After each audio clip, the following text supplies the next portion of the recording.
Hello friend, नमस्कार। मैं रोशन कुमार आपका स्वागत करता हूं अपने यूट्यूब चैनल क्विजगढ़ में। तो जैसा कि हम लोग अभी जल मंडल के बारे में पढ़ रहे हैं, तो पिछले वीडियो में हम लोगों ने पढ़ा था हिंद महासागर के बारे में, लवणीय जल के बारे में, शुद्ध जल के बारे में। तो आज उसी महत्वपूर्ण बिंदुओं को कुछ आगे बढ़ाते हुए आज हम लोग पढ़ेंगे अटलांटिक महासागर के बारे में, हिंद महासागर के बारे में, आर्कटिक महासागर के बारे में, और सागर के कुछ रूप के बारे में पढ़ेंगे, स्वरूप के बारे में पढ़ेंगे, प्ररूप के बारे में पढ़ेंगे कि किस तरह से तट से निकलता है, उस बिंदु को क्या कहते हैं, ढलान पे क्या कहते हैं, जब एक समतल रेखा में चला जाता है तो उसको क्या कहते हैं, फिर गर्त में जाता है तो उसको क्या कहते हैं। ठीक है, तो वीडियो के अंत तक आप लोग बने रहिए। इससे जो आने वाले बिंदु है वो SSC, UPSC, BPSC, general competition के लिए बहुत ही अहम रोल निभा सकती है। चलिए शुरू करते हैं सबसे महत्वपूर्ण बिंदु को। सबसे पहला जो महत्वपूर्ण बिंदु है वो है कि अटलांटिक महासागर। ठीक है, अटलांटिक महासागर देखते हैं यहाँ पे अटलांटिक महासागर। तो इसके ऊपरी भाग में, इसका जो ऊपरी भाग है वो नॉर्थ अटलांटिक और निचली भाग को हम साउथ अटलांटिक कहते हैं। अटलांटिक महासागर के ऊपरी भाग को हम नॉर्थ अटलांटिक कहते हैं और निचली भाग को साउथ अटलांटिक कहते हैं। जैसे कि आप यहाँ पे देख सकते हैं, ये जो यहाँ पे जो इस भाग है, ये जो है इक्वेटर हो गया है। ठीक है, इसको हम लोग क्या कहते हैं, इसको नॉर्थ भाग कहते हैं। ठीक है, और इसको हम साउथ भाग कहते हैं।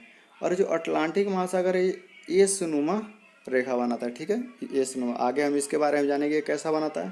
तो एस जैसा आकृति बनाता है। ठीक है, तो चलिए यहाँ तक आपको समझ में आया है। तो आगे हम देखते हैं आगे क्या कर रहा है। आगे कह रहा है कि अटलांटिक महासागर की आकृति एस के समान बनती है। जैसा कि मैंने अभी जस्ट बताया कि आकृति जो है इसकी कैसी बनती है, तो एस की समान बनती है। देखिए ये जो है ये अटलांटिक महासागर है, ये अटलांटिक महासागर, और एस की आकृति जैसी, एस जैसी इसकी आकृति बनती है। ठीक है, अगला इसके मध्य में एक कटक मौजूद होता है। ठीक है, इसके मध्य में एक कटक मौजूद होता है। तो भाई कटक क्या है, कटक से हम क्या समझते हैं, तो देखिए यहाँ पे हम आपको बताते हैं।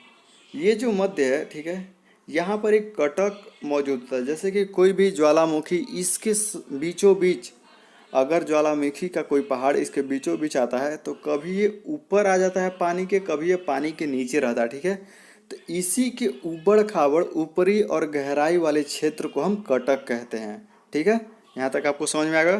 समझ में आ जाए तो प्लीज़ इसे लाइक कीजिए, शेयर कीजिए, सब्सक्राइब कीजिए। और आगे का बिंदु देखिए। अब आगे क्या कहता है, तो इसके मध्य में एक कटक मौजूद है, जैसा कि हमने अभी देखा। ठीक है, तो इससे एक प्रश्न पूछ सकता है कि वह कौन सा महासागर है जिसके मध्य में कटक मौजूद है। तो क्या होगा, अटलांटिक महासागर। वह कौन सा महासागर है जिसके मध्य में कटक मौजूद है, तो अटलांटिक महासागर। ठीक है, इसका जो क्षेत्रफल है वो है 8.3 करोड़ किलोमीटर। देखिए इसका कितना है, 8.3 करोड़ किलोमीटर। ठीक है, और प्रशांत महासागर का कितना था, प्रशांत महासागर कितना था, 17.5 करोड़ किलोमीटर। 17.5 करोड़ किलोमीटर प्रशांत महासागर का था। ठीक है, जो कि इधर एशिया, ऑस्ट्रेलिया को होते हुए नॉर्थ अमेरिका और साउथ अमेरिका तक गया था। जैसे कि देखिए हम फिगर में, जैसे कि ये प्रशांत महासागर यहाँ से ऐसे होते हुए नॉर्थ अमेरिका, साउथ अमेरिका, ये नॉर्थ है, ये साउथ है, और यहाँ एशिया है और ये ऑस्ट्रेलिया है। ठीक है, इसको कवर किया था। देखिए पीछे वाले रिकॉल करने से हमें ये हो जाता है कि जो हम लोग पीछे पढ़े हैं वो एक बार कम से कम रिवीजन हो जाता है इसके साथ साथ, और याद रहता है। और आप लोग इसे कॉपी में ज़रूर लिखें। कॉपी में लिखने के बाद इसका एमसीक्यू ज़रूर बनाएं। ठीक है, वीडियो देखने के बाद इसका एमसीक्यू बनाएं। एक बार पुनः वीडियो देख ले तो आपका पीटी के साथ साथ मेंस का भी तैयारी बहुत अच्छे से होगा। ठीक है, अब आगे देखते हैं अगला पॉइंट क्या कहता है। तो अटलांटिक महासागर में एक सार गैसो घास पाया जाता है। ठीक है, अटलांटिक महासागर है, इसमें एक सार गैसो घास पाया जाता है। वह घास नुमा सागर है। ठीक है, अटलांटिक महासागर है, उसमें एक सार गैसो घास पाया जाता है जो कि वह घास नुमा आकृति है। यह घास की आकृति वाला सागर है, इसको हम कहते हैं घास की। अगला पॉइंट है अटलांटिक महासागर। अटलांटिक महासागर से सटा हुआ क्या क्या है, तो अटलांटिक महासागर से सटा हुआ है बंगाल की खाड़ी, कैरेबियन सी, और ऊपर में ग्रीनलैंड, ठीक है। जैसे कि ये एस नुमा आकृति बनाता है, ठीक है। तो यहाँ पे जो है, यहाँ पे ऐसे बंगाल की खाड़ी है, ठीक है। उसके बाद यहाँ ये जो है ये अरेबियन सी है और ऊपर में इसके ग्रीनलैंड है, ठीक है। ऊपर में इसके ग्रीनलैंड है। इसके साथ साथ आप एक काम, जब भी ये पढ़े, ये चैप्टर को पढ़े, आप साथ में वर्ल्ड मैप को रख लें। उसके बाद उसको ले करके साथ में पढ़े तो वो ज़्यादातर अच्छे समझ में आएगा, ठीक है। अब आगे की ओर देखते हैं। तो ग्रीनलैंड का पठार या टापू, हाँ, जो ग्रीनलैंड है उसको ग्रीनलैंड का पठार या टापू कहते हैं। यह विश्व का सबसे बड़ा टापू है, ठीक है। ये विश्व का सबसे बड़ा टापू है। जो ग्रीनलैंड का पठार है वो विश्व का सबसे बड़ा टापू है। और टापू को ही हम लोग द्वीप बोलते हैं, द्वीप, ठीक है। ग्रीनलैंड का पठार या द्वीप कहते हैं और टापू को ही द्वीप बोला जाता है, ठीक है। और जो ग्रीनलैंड का पठार है वो विश्व का सबसे बड़ा द्वीप है, सबसे बड़ा टापू है। टापू और द्वीप एक ही वर्ड है, दोनों का मतलब एक ही होता है, ठीक है। हिंदी में जैसा कि पर्यायवाची शब्द होते हैं। अब आगे हम लोग देखेंगे हिंद महासागर को। हिंद महासागर में क्या क्या है? तो यह भारत के नीचे, मतलब इंडिया, जो कि एशिया का ये जो है मैप है ऐसे, तो जो इंडिया है, इंडिया के ये नीचे है, ठीक है। इंडिया के नीचे है और एक तरफ से ऑस्ट्रेलिया, एक तरफ से यहाँ पर जो है वो ऑस्ट्रेलिया है, ठीक है। और ये एशिया है, ये ऑस्ट्रेलिया महादेश है और इसके एशिया के नीचे में इंडिया है, ठीक है। तो इंडिया के नीचे है, एक तरफ में ऑस्ट्रेलिया है और एक तरफ में इसके जो है वो अफ्रीका है और इधर जो है वो अफ्रीका है, ठीक है। इधर जो है अफ्रीका है, साउथ अफ्रीका है, ठीक है।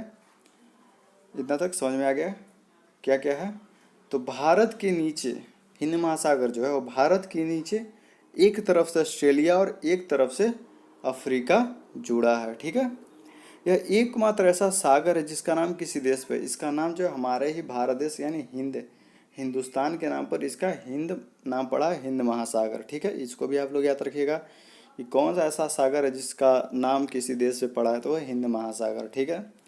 अगला पॉइंट, अगला है कि हिंद महासागर का क्षेत्रफल कितना था? इसका कितना है?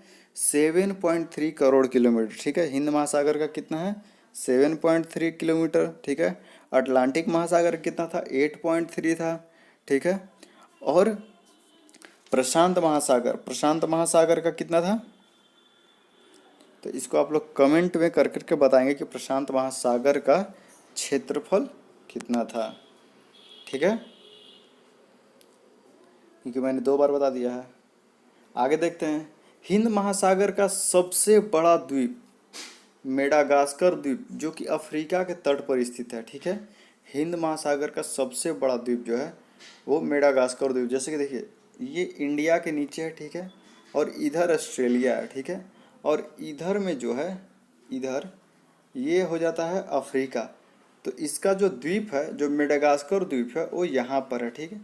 अफ्रीका के तट पे है, ठीक है। हिंद महासागर का जो द्वीप है वो यहाँ पर है, अफ्रीका के द्वीप पे है। तो यहाँ तक आपको समझ में आ गया होगा। अगर समझ में आ गया होगा तो इसे लाइक कीजिए, सब्सक्राइब कीजिए, शेयर कीजिए।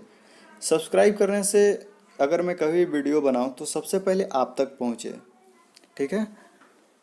और इससे आप हमारे साथ जुड़ेंगे और ऐसे जुड़कर हमारा परिवार और आगे बढ़ेगा।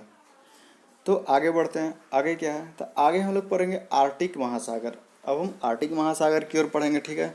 तो यह सबसे छोटा महासागर है, जो आर्कटिक महासागर, यह सबसे छोटा महासागर है और यह उत्तरी गोलार्ध में स्थित है, उत्तरी ध्रुव के पास, ठीक है। इसको एक बार हम फिगर देख लेते हैं, ठीक है। फिगर को देख लेते हैं। देखिए ये जो है आर्कटिक महासागर है, ठीक है। ये उत्तर की ओर है और उत्तरी ध्रुव पर स्थित है, ठीक है। यह काफ़ी ठंडा रहता है, ठीक है। यह सबसे ठंडा महासागर होता है क्योंकि उत्तरी ध्रुव पर जो है वो बर्फ़ का प्रधान है, यहाँ पर बहुत ज़्यादा बर्फ़ होता है, ठीक है। इसीलिए यह काफ़ी ठंडा होता है। तो चलिए यहाँ पे इसको हम, इस फिगर को हम लोग यहाँ से देख लिए कि ये आर्कटिक महासागर है, ठीक है। जब वो ठंडा होती है, यह उत्तरी ध्रुव पे होती है और उत्तरी ध्रुव पर बर्फ़ प्रधान होता है, ठीक है। अब नीचे की ओर आते हैं। देखिए यहाँ पर दिया हुआ, यह सबसे छोटा महासागर है। यह उत्तरी ध्रुव में स्थित ध्रुव के पास है, उत्तरी गोलार्ध पर स्थित ध्रुव के पास है। यह सबसे ठंडा महासागर है और ध्रुव पे हमेशा बर्फ़ की प्रधानता होती है, ठीक है। अब कुछ महत्वपूर्ण बिंदुओं को देखेंगे जो कि हम लोग पहले ही पढ़ चुके हैं, ठीक है। और कुछ लवणों के बारे में देख लें कि उसको किस तरह से नापा जाता है और कौन सा सबसे ज़्यादा लवणीय जल है, ठीक है। तो यहाँ से देखेंगे कि इस लवणीय जल को प्रति 1000 ग्राम पे नापा जाता है। मान लीजिए कि 1/1000 ग्राम, इस तरह से इसको नापा जाता है, ठीक है। कि महासागर का कितना है और कुछ झील हैं, कुछ बहुत ही लवणीय जगह है तो उनका कितना है आगे हम देखते हैं, ठीक है। तो इसको, इस लवणीय जल को हम 1/1000 ग्राम पे इसको मापते हैं, ठीक है। इतना तक समझ में। ये जो महासागर की औसत लवणीय जल है वो 35/1000 ग्राम है। इसको आप याद रखिएगा, आपको फंसाने के लिए, आपको गलत ऑप्शन करवाने के लिए कभी कभी दे देता है 35/100 ग्राम, तो 100 नहीं 1000 पे मार कराया, क्योंकि इसका जब भी होता है तो 1000 ग्राम पे मापन होता है, ठीक है। विश्व का सबसे लवणीय जल तुर्क में वान झील, जिसका लवणीय 330/1000 ग्राम, ठीक है। जो वान झील है जो तुर्क में है, इसका जो लवणता है वो 330/1000 ग्राम है भाई। इसका जो लवणता है वो 330/1000 ग्राम है, ठीक है। और दूसरा जो है, दूसरा सबसे लवणीय है अमृत सागर। इसका नाम तो है अमृत सागर, लेकिन ये बहुत खरा है यार, गजब। यह कितना है, तो इस अमृत सागर का जो लवणीय भाग है वो है 238/1000 ग्राम, गजब। आँख से अंधा और नाम नयन सुख, वही वाली बात होगी यहाँ पर कि नाम है अमृत सागर और पानी सबसे खरा। चलिए दोस्तों, इसी के साथ हम जल मंडल की एक भाग को समाप्त करते हैं, ठीक है। अगले भाग को हम अगले वीडियो में लाएंगे, ठीक है। अगर अच्छा लगे तो प्लीज़ लाइक करिए, शेयर कीजिए और सब्सक्राइब कीजिए, ठीक है। और बेल आइकन को ज़रूर दबाइए, जिससे कि हमारा जो भी वीडियो होगा वो आप तक आएगा। और इस वीडियो को पूरा देखने के बाद आप एक बार बुक पढ़िए, बुक पढ़ने के बाद MCQ बनाइए, जिससे कि आपके अंदर और ही बेहतरीन आपको फील होगा, बेहतरीन महसूस करेंगे, ठीक है। धन्यवाद। जय हिंद, जय भारत।